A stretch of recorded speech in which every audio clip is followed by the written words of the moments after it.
the Saudi royal family commanded a new source of wealth: oil. With these riches came power, and Wahhabism grew in influence throughout other parts of the Middle East. Petrodollars earned from Middle Eastern oil enriched the Saudi royals. In keeping with charity, the third pillar of Islam, the royals helped fund social programs, build hospitals, schools, and mosques.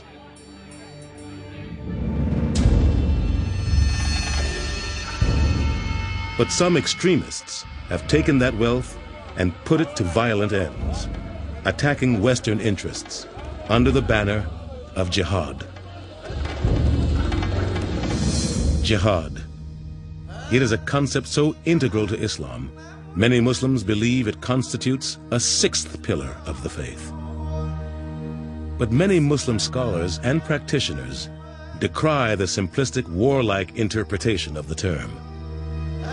The Arabic to English translation of jihad is struggle, and a sacred struggle or a holy struggle, but it is first and foremost an inner struggle.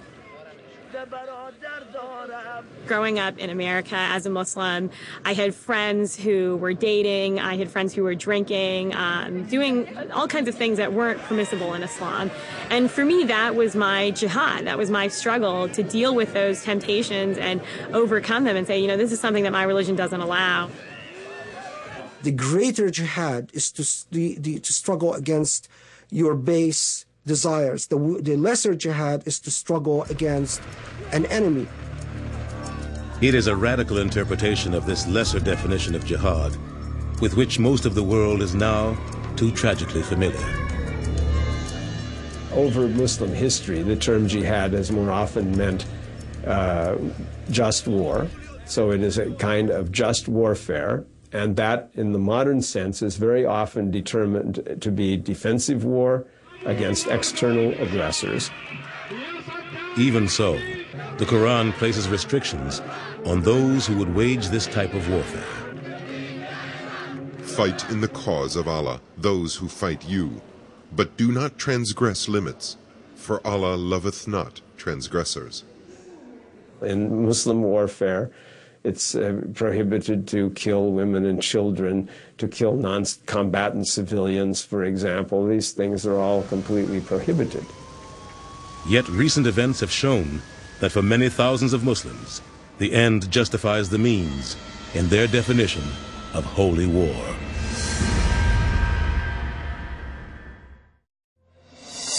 The events of September 11, 2001 left an entire world speechless with horror. Long before any news report had identified the perpetrators of this heinous deed, many Americans already assumed it was the work of extremist Islamic terrorists. How did a religion that preaches peace and tolerance become so entwined with violence in Western thinking? America's first public encounter with Islam began with the confrontational rhetoric of the black Muslim movement, the Nation of Islam. We're not American. We are people who formerly were Africans who were kidnapped and brought to America. Our forefathers weren't the Pilgrims. We didn't land on Plymouth Rock. The rock was landed on us. Islam had arrived in America long before the racial turmoil of the 1950s and 60s. Millions of black slaves forcibly shipped to North America in the 18th and 19th centuries came from the largely Islamic nations of West Africa. Once they reached America's shores, they were stripped of their identities, heritage, and even their religion. I have to accept that we were completely cut off from our past culture, and that includes Islam. In 1930, Wali Farad, also known as Wallace Fard, created his own form of Islam in the poorer neighborhoods of Detroit. He claimed to be a prophet sent to help black Americans rediscover their heritage as both Africans and Muslims, and thus founded the Nation of Islam. they were the discontents, and Farrar knew that. He knew that if he could reach them with his message, many of them would accept it for a new mind and a new way of perceiving themselves and the real world. Elijah Poole, the son of a Baptist minister, was one of Fard's earliest acolytes. When he came to Detroit, within a few years, hard time during the Depression, he met Mr. Farrar. He made such an impression on my father that he had my father as a willing and obedient servant till death. Poole changed his name to Elijah Muhammad and became the chief minister of the Nation of Islam.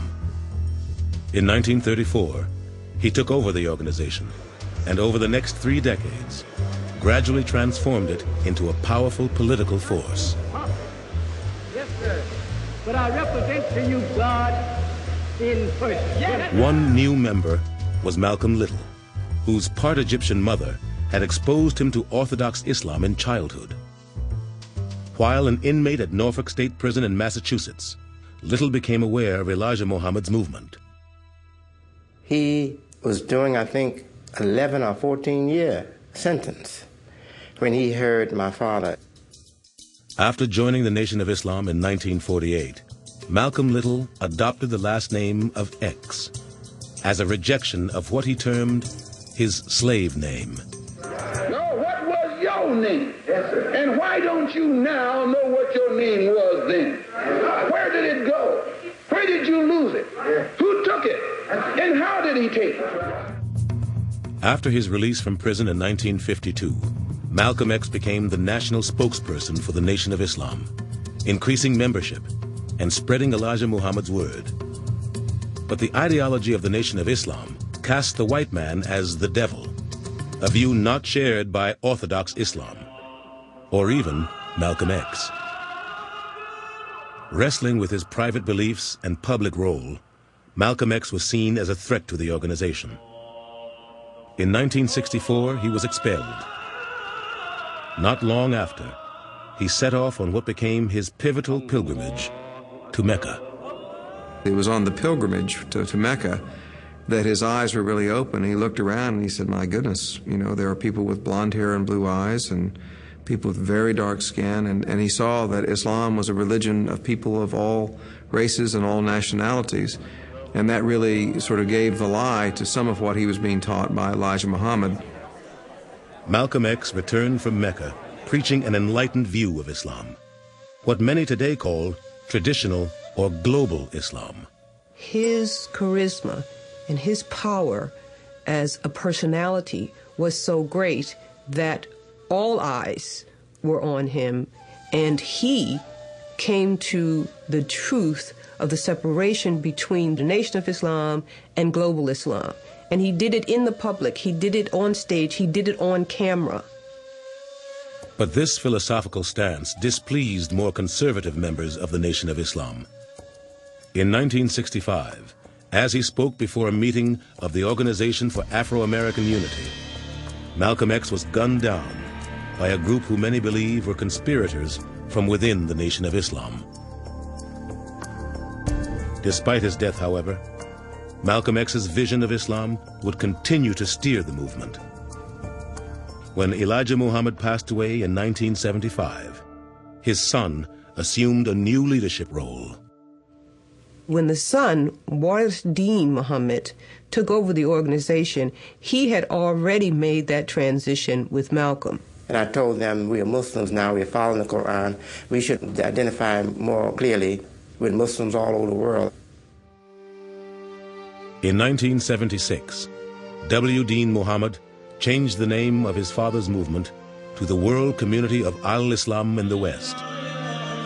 And today, most African American Muslims worship side by side with Muslims of all races and colors from every corner of the world. Some, however, rejected this reform and became followers of Louis Farrakhan's splinter group, which he also named Nation of Islam. But Americans were soon to be faced with more images of Muslims at odds with the West. This time, the flashpoint was Israel. From its birth in 1948,